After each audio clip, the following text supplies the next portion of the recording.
I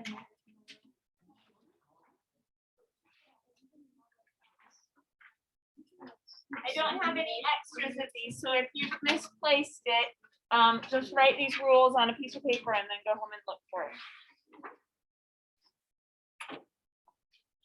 All right, we're not going to do all the rules today because common rules can kind of get complicated. We're just going to do the first 3 rules, and they should be complete review for you. The way I teach them might be a little bit different than what you're used to, but they'll be review. You've learned these things before. So rule number 1, this one's not too complicated. You use commas to separate items in a list. Separate items in a list. So I went to the store and bought eggs, milk, chocolate, and bread. There we go. I've separated all the different parts in this sentence, all the different items that I'm going to be buying with these commas. The thing that's optional here, though, is this little guy. It's called the Oxford comma. There's a Vampire Weekend song by him. Oxford comma is technically optional. Like in grammar rules, you don't have to use an Oxford comma, but you really should use an Oxford comma. It is there to help avoid confusion. So I'm going to show you an example that's totally inappropriate. So close your eyes if you want to. Let's say I have a party. I said, I had a party and invited strippers. I invited JFK, the president, and I invited Stalin, the dictator. It's going to be an awesome party. I stole this from online just so you guys know. So I had a party and I invited the strippers, JFK, and Stalin. Awesome. In this sentence, how many people at least are at my party? 4, because there's multiple strippers, right? So I've got, let's do JFK first. He's got nice hair. All right. Then we've got Stalin. He's got, his communist hat. There we go. And then we've got the ladies. Actually, it could be fellas. We don't know. I'm gonna make them ladies. There's their bangs.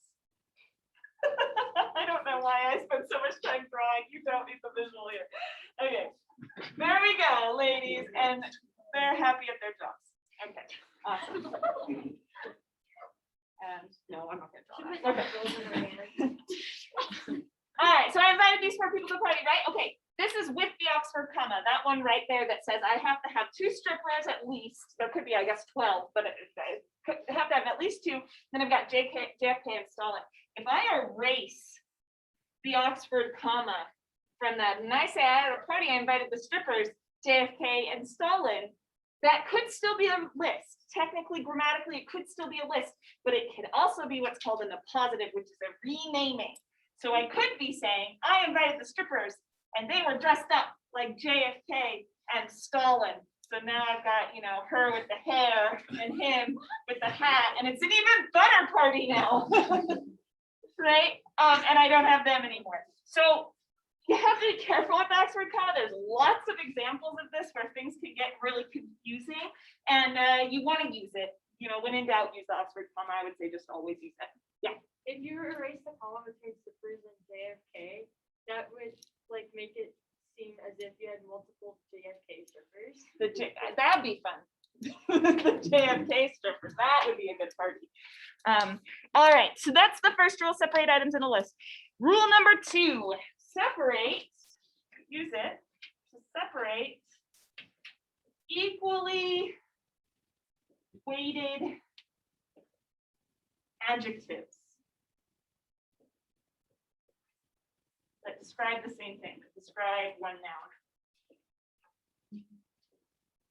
Okay, So if you have like the, well, let's not be, let's start being positive. A beautiful brunette lady. I have two adjectives describing the lady. I have beautiful and I have brunette, right? I could say it's a beautiful lady. I could say it's a brunette lady. She's both of those things. Both of those things are equally weighted in my sentence. And so I want to put a comma between those two adjectives, and that shows that it is she is both beautiful and brunette. And one of the tricks to figuring out if there should be a comma here, can you add the word and? I would say, yeah, the beautiful and brunette lady. That makes sense. So you would use a comma there instead of the word and. If you had something like the I don't know, the terribly ugly dude. Let's say it was like that. Ugly describes the dude. The dude is ugly, right? But is he terribly? No, and I can't put the word and there. If I said the terribly and ugly dude, it doesn't make any sense. So I know that I do not need a comma there. All right, that's rule number 2. And then rule number 3 is a little bit more complicated.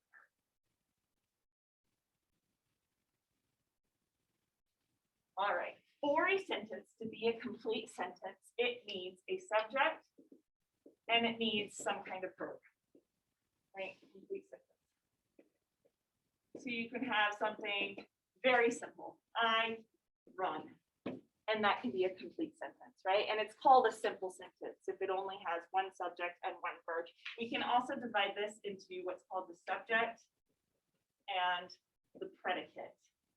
I'm just curious about this. Is predicate a word that you have learned before in English class? Most yes, some no. Okay. So a sentence can be broken down in that. The subject can get complicated, like, you know, the beautiful brunette lady ran. The subject can be this whole thing, right? Because we're describing this lady, so she counts as the subject, this whole thing. And then over here with the predicate, that's super short right here, but we can add to that and we can say ran to the store, like that, and you can have the whole predicate, right? So a simple sentence can be long because you can add all these adjectives and adverbs and objects and all that stuff to it, but it's still simple because there's just one subject and one predicate. What gets complicated is that you can add simple sentences together. This is called an independent clause, which means that it has a subject and a verb, and it stands on its own. You don't need anything else to make that a sentence complete. It's good how it is, right? You can add 2 independent clauses together. Now let's say multiple independent clauses, and you add them together, it will make what is called a compound sentence. That's where we're going with this. So the rule is that you add commas between independent clauses.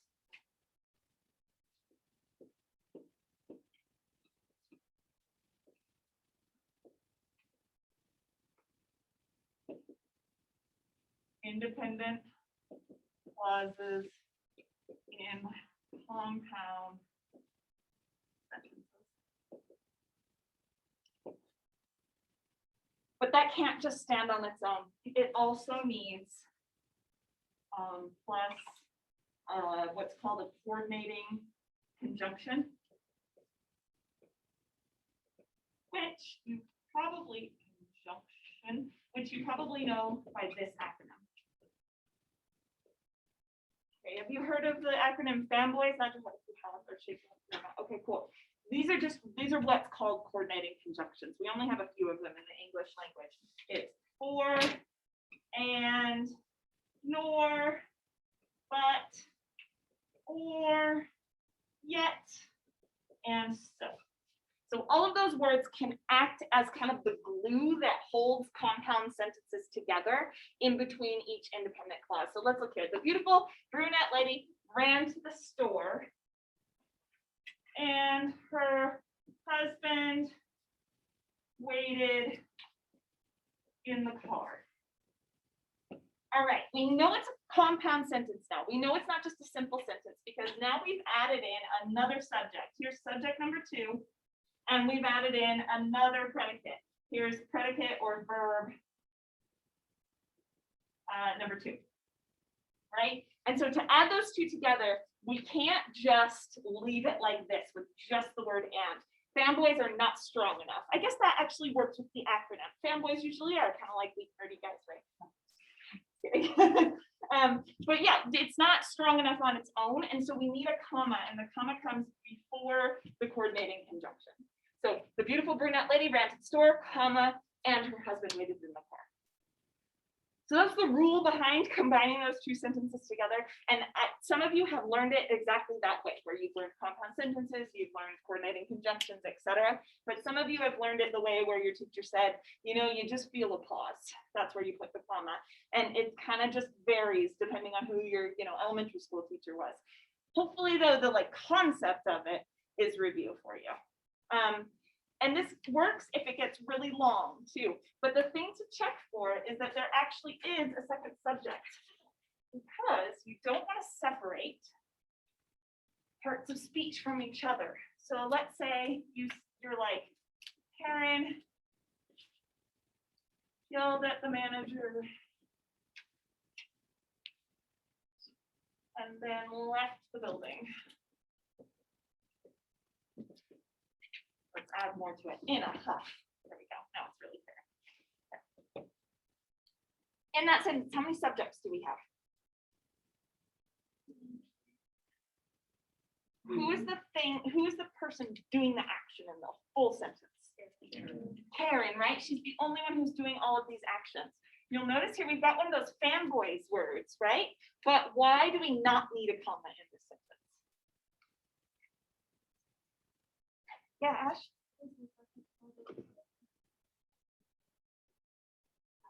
Yeah, exactly. That's not, if you were to just take off everything and you said, then left the building in a huff, that's not a complete sentence, right? You don't have a subject. You do not want to divide the subject of your sentence from the actions that they are performing. So you don't need a comma in that sentence. To simplify it, it would be like Karen yelled and left. Right? And when you look at that one, you know it doesn't need a comma. It's the same thing as this. I've just added in a whole bunch of other stuff. Is that starting to make sense? Okay, cool. So I'm not going to have you do these parts because we haven't gotten to all the rules. And instead, you're going to write the following sentences underneath the chart, but you're going to write them with the correct punctuation. So I'm going to write them up here on the board and you're going to add the punctuation.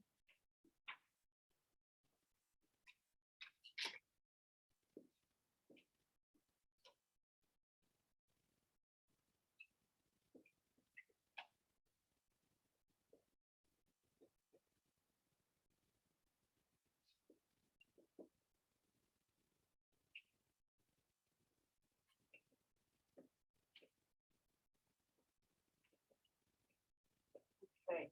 Write that one down with the correct punctuation. Sam and Jane are both great swimmers, but they are afraid to swim in the ocean. It might not have been clear, but if you repeat the subject and you add the subject back into the sentence, like with a word like they, it's acting as a second subject. So decide whether or not, based on that info, whether or not it needs a comma.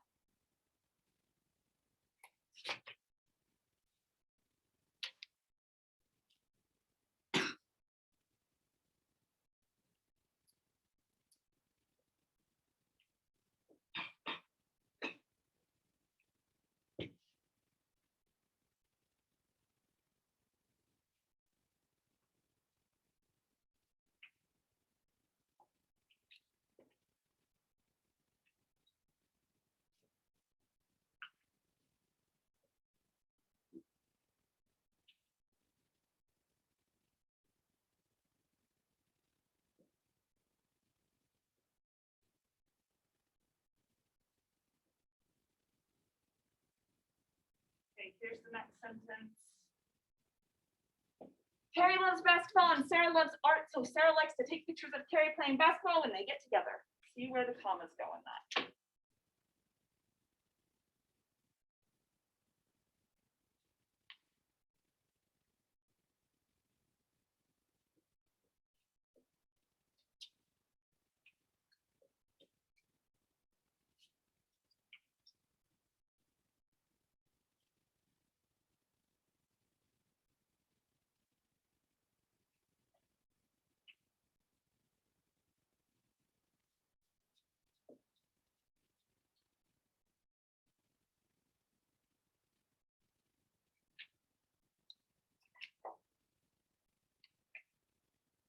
Okay, the third sentence says the brown fluffy dog was lunging at the exceedingly fearful cat. Decide how to punctuate that one. That's our last one.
Okay, let's correct them. So that first sentence, there's one comma. Where does that comma go? You just call it out.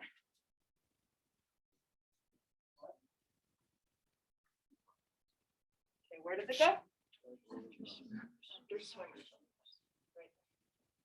Goes before the coordinating conjunction, and we've repeated the subject. So right here we've got subject one. They are both great swimmers is the predicate there, and they are afraid to swim in the ocean. Okay, this one. Carrie loves basketball and Sarah loves art, so Sarah likes to take pictures of Carrie playing basketball when they get together. All right, awesome. There's a few commas in this. Where does the first one go? Ash? After basketball, yeah, because then we get into our second subject, right? Sarah. Where does the second comma go?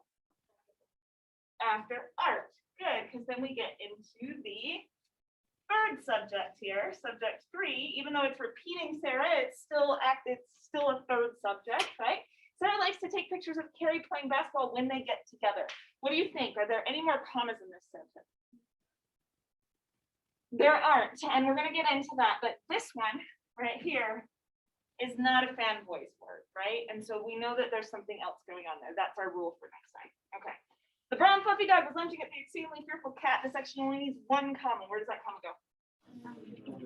After brown. Someone explain to me why we don't need a comma right there. Bridger?